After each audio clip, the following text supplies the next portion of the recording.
Hello, my name's Jon Manning and I'm the founder and managing director of PricingProphets.com. Welcome to episode 11 of 10 Things. In this episode, I'm going to talk to you about 10 ways to better frame your pricing.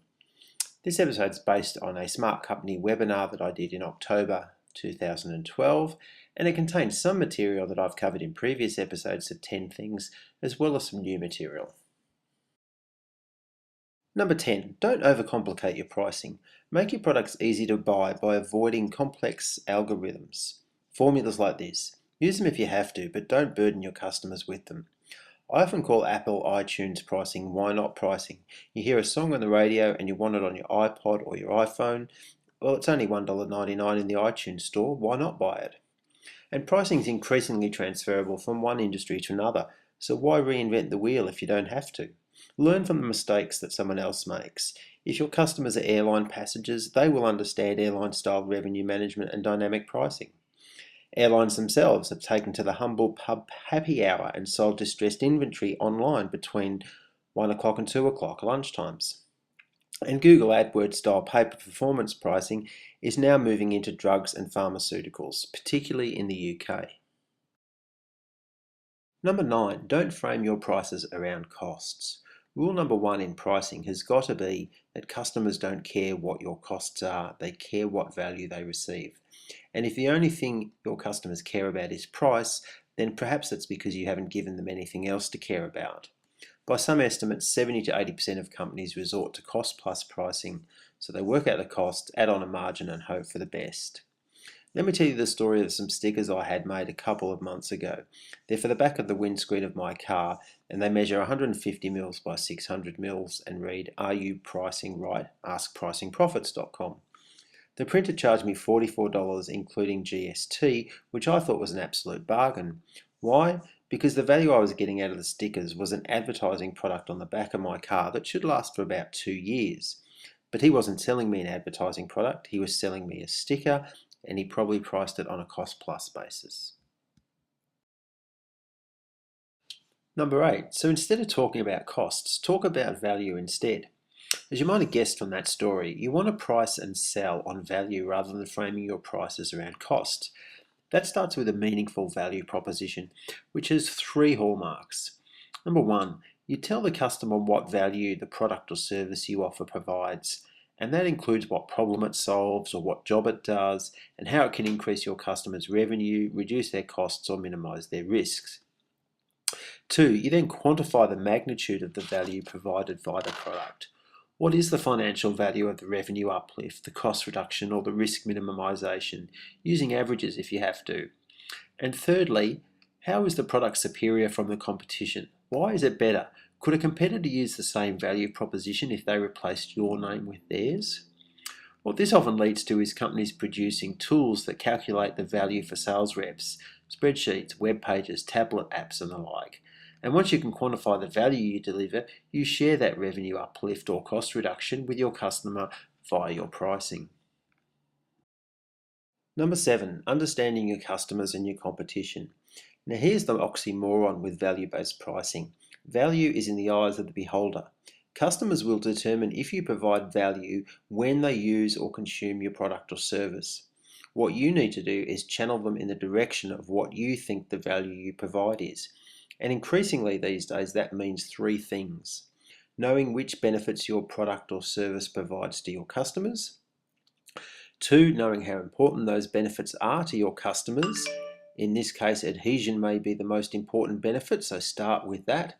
And thirdly, knowing how superior or inferior your products and services benefits are compared to the competition. Now this may sound like a lot of work, but you know what? If you're pitching to a procurement or a purchasing manager, they are going to do their homework on you, and I'll talk more about that shortly. Number 6, link your prices to one of the customer's value metrics. What do I mean by that?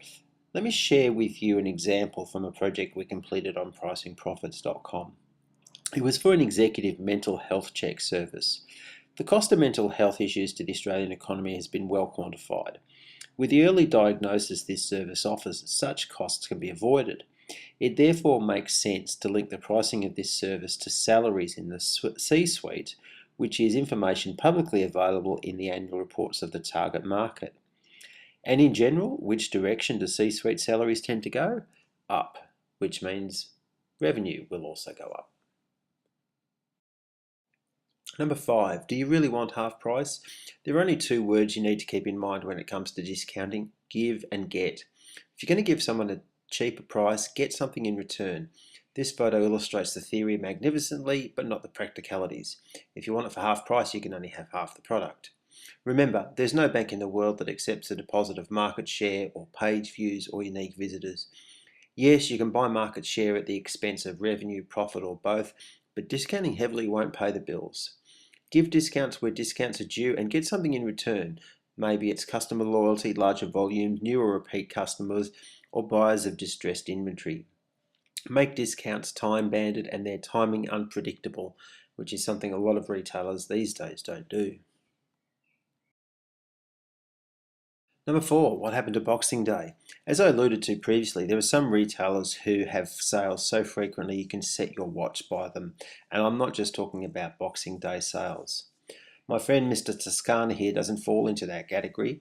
It's unlikely that few of his customers, never mind journalists writing about retailers' sales, would have ever picked the start date of his expensive divorce sale. But perhaps most importantly, he's not conditioning his customers to when his next sale will be. Will it be when he remarries, his next divorce? Who knows? Unlike some retailers who are almost guaranteed to be on sale again sometime in the next 6 weeks. Number 3, sell a good as a service. Rolls-Royce, Pratt & Whitney and the like used to sell aircraft engines like these to airlines. Now they rent them to them on a power-by-the-hour contract. That good is now being sold as a service, and the airline is only paying for that service when the aircraft is earning revenue from them. Orica have been very successful with this too. They no longer sell dynamite, they sell a rock removal service. This is a great cash flow friendly pricing model as well. Rather than get revenue in a lump sum, you turn it into an annuity or an ongoing revenue stream. In one of my early leading company articles, I talked about how artists could do this. So rather than selling artwork, they can rent it out as corporate boardroom artwork. Number 2, consider behavioural economics. The difference between what customers rationally say they will do and what they irrationally do is now becoming mainstream, thanks to rockstar behavioural economists. Behavioural economics is a series of heuristics or behaviours which can apply to better pricing of products and services, the acquisition of customers, the generation of more sales, or the better segmentation of your market, just to name a few. We don't have time to discuss all of these heuristics in the time we've got available to us today, but it might be worthwhile having a look at this website, Humble Bumble, which is a pricing and behavioural economics playground. Just consider what they're experimenting with here. They've got a pay what you want pricing model, which economists might call voluntary price discrimination. You can come back and pay more later if you think the bundle is worth more than what you actually paid for it. When you specify how much you want to pay, you also specify how much goes to the author or the developer, how much goes to a charity, and how much goes to pay the website. There's a leaderboard telling you who's paid the most. You get bonus products if you pay above the current average price, which in turn pushes the average price higher and higher. There's an average price by the type of operating system. There's a countdown clock telling you how much longer the bundle is available for, creating a sense of urgency. For the latest ebook bundle, there's also leaderboards by cities and regions of the world. Feedback is instant, feeding a sense of community on this site, and there is no digital rights management on the product sold, making it appealing to the widest possible market. According to press reports, this current book bundle has generated $5 million in its first week of being on sale, and the site has generated $23 million in payments since it was launched. I strongly recommend having a good look at this site, particularly if you're a not-for-profit organisation.